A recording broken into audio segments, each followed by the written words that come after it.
All right, guys, we got another Corey Holcomb clip, and in this one, basically, Corey Holcomb proves that even still to this day, 4 months later, he still has no ability to take any kind of accountability. And you know what I mean? Let's just let the clip speak for itself. You had the whole thing. But Chris, look, so I want people to understand our bond. I think because we played basketball, it made it where we don't have a phony bond. When I see you, I'm always happy, bro. Oh, thank you. I'll be like, there go Chris crazy. You know what makes me mad? Well, we'll talk about it in a second. No, I'm saying like it could lead in, if you want to lead into what you want to say, because Chris is here because I was talking to Chris about why have I rubbed so many people the wrong way in Hollywood. Chris is going to help. You see that look on his face? You see the look on his face? He know that's some BS, man. Come on, man. Me understand some things that I obviously must not see because I don't think I rub people the wrong way. I think honesty rubs people the wrong way. Look, Stevie Wonder and Ray Charles can see why you rub people the wrong way, Corey. Maybe it's because of the things that you say. Maybe because you don't know any limits. Maybe because when you really actually scrutinize the things that you say and pay attention to it, you just allow degenerate. I'm just saying. But Chris, can you help me understand why Hollywood people, even though, we being honest, when I'm out in the street, people don't act funny with me. Yeah. Because most of the times it's an upscale environment when we go out and party. But people may have that, there go Corey. Right. What I do? A lot. You do a fucking lot. And I don't know who around here is telling you ain't. I'm sure you ain't. Nobody's telling me. Nobody's telling me nothing. You are mean. You do a fucking I like this guy. I'm not gonna lie, I do kind of like him because it's kind of like what Anton said. Nobody around Corey is obviously telling him nothing. Craig, Mr. Yes Man, Craig. You got so much to say when you can go on those diatribes about other people, but yet and still you don't got nothing to say when it comes to holding this man accountable. Funny with me? Yeah. Because most of the times it's an upscale environment when we go out and party. But people may have that, there go Corey. Right. What I do? A lot. You do a fucking lot. And I don't know who around here is telling you ain't. I'm sure you ain't. Nobody's telling me. Nobody's telling me nothing. You are mean. You are... well, give me an example. That's what I always ask people. Give me an example. The whole thing with Jada and Will. Yeah, maybe I was a little mean. Okay. So I started at the top of Hollywood. He did. Can I say, because see, I know Chris, ladies and gentlemen, Chris literally knows all these people. So I remember some of the stuff I said, but I will, it's not an excuse though. Let me tell you what the difference is. Okay, give it to me. Because I've seen you since day one here 20 years ago. You would talk shit.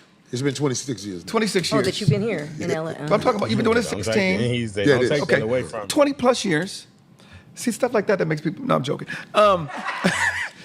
There was a little smirk and a smile and a wink and a little something after you said shit.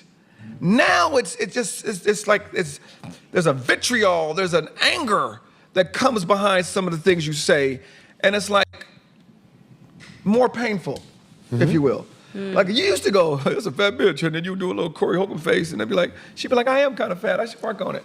And now it feels like you go, fat bitch, get out of here.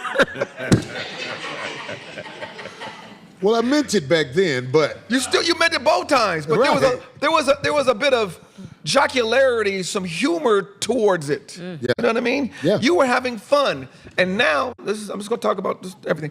I think you could talk to me like this. I love your honesty. So I think with this show, you've become somebody else, right?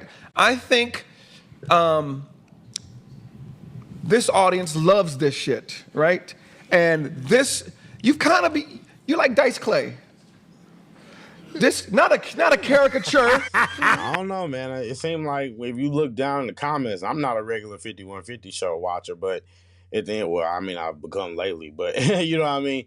But when you look in the comment sections, most of the people that are really rocking with him they kind of sharing your sentiment. They're kind of frustrated with him because he just won't stop talking about Anton, monkey cut, you know what I mean, doing all that extra stuff. You know what I mean? And it's just like, you know what I mean? When you actually look at it, a lot of them, they kind of fed up. But I mean, that's neither here nor there. Not a caricature, but the shit that you do that a lot of people love has fed the beast. You know what I mean? And I think you've become, fuck Hollywood. I got the 5150 show. Well, I'm selling tickets across the country. Why do I need that? You know what I mean? So I think. So glad you said that. And then the audience has kind of made you go, yeah, fuck Hollywood, fuck Hollywood. You gotta suck a dick to make it. Corey don't suck dicks, hooray! You know what I mean? He likes a straw down the tip of his dick. That surgery, yeah. But look, Chris. Yes. I'm so glad that you're saying all this because I need this to be said. Right. And I even have been like, I don't need Hollywood, I'm my own man. Yes. But here's the truth about that. In this business, you need allies. Yeah. Mm-hmm. You need allies. I've always known that, but because I felt like I didn't fit in with a lot of the things that were. What he was just talking about was some surgery that Corey got where they stuck a tube up his thing, and it was like that mental image is just destroying me. Oh God, I couldn't imagine going on, and it's not just Backdoria. Hollywood, you have to have a very strong head to want to stick in that game. Right. Hollywood is going to work you, and then at the end, you got to hope you got enough to keep that beautiful house that you had while you was working in Hollywood. But I want to say, first of all, you said something about Will and Jada. Right. I will say this. Listen, I don't know Will.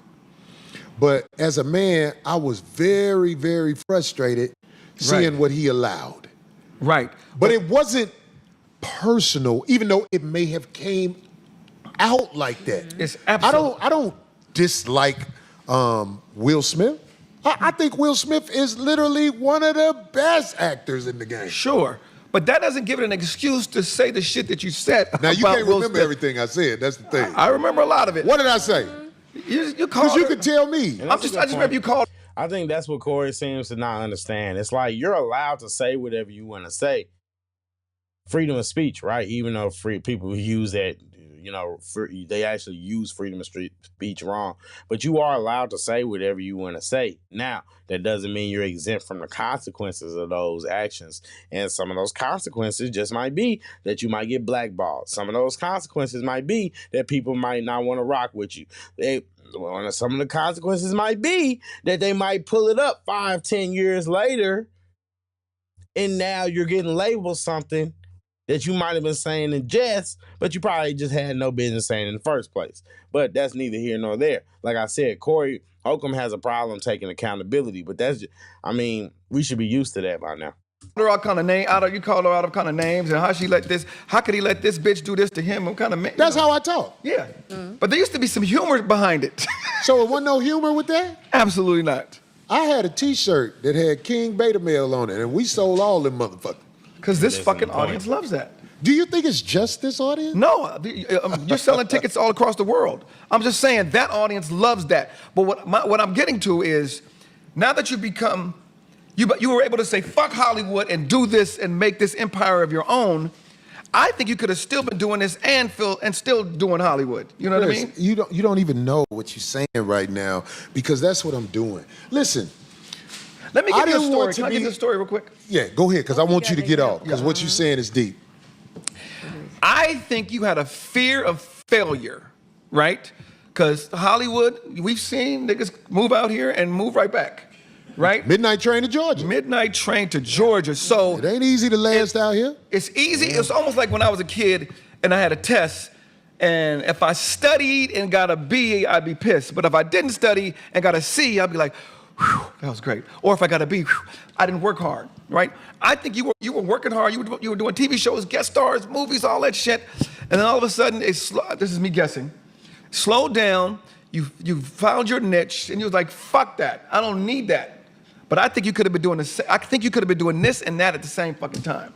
So, yo, let me just give you this, because this is a chance for me to really say this, and I'm glad that you threw this alley-oop to me. Chris, can you imagine what it feels like to be elite amongst your peers, but you miss opportunities because you don't fit in? I mean, like, we have to be honest. We make up this word, backdooria, and it's not imaginary. There are people who are uncomfortable around me because I joke about dick in the ass shit. Right. And I can even understand that. But I'm saying, like, you can't block the way to get to the other side of the bridge because you worried about that, especially if you got a brother like me who I am who I show you in person. Because, Chris, you've been around me. Yeah, I guess. I guess. Do you see me doing bogus shit to people? Never. I mean, you Never is crazy. He be on the show doing bogus stuff, but I mean, that's neither here nor there.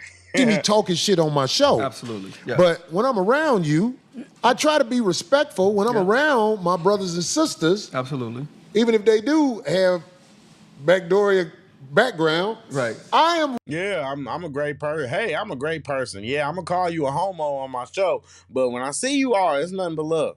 respectful to my brothers and sisters, really to everybody when I see them. And that's what I feel like wasn't being put out there. So I was like, man, fuck all this shit. Right. Not just that, but that was the main reason. Absolutely. Because I'm like, I'm not finna pretend in front of y'all. Y'all know what y'all do, but why you wanna oust me out? Is it because I joke? Because I would never, I'm respectful to men. First of all, some of the backdooria dudes are not punks. Do you hear what I'm saying? Everybody equate backdooria to some little weak dude. No. No. Trust me. Yes, you have to be pretty strong to take. Okay, you know what? Trust me. You're stronger than average, as a matter of fact. It's gangsters getting down like that. Yeah. And what I'm trying to say, and I'm so That was sick. glad Chris is here, because I might not ever get a chance to say this the way I'm trying to say it now.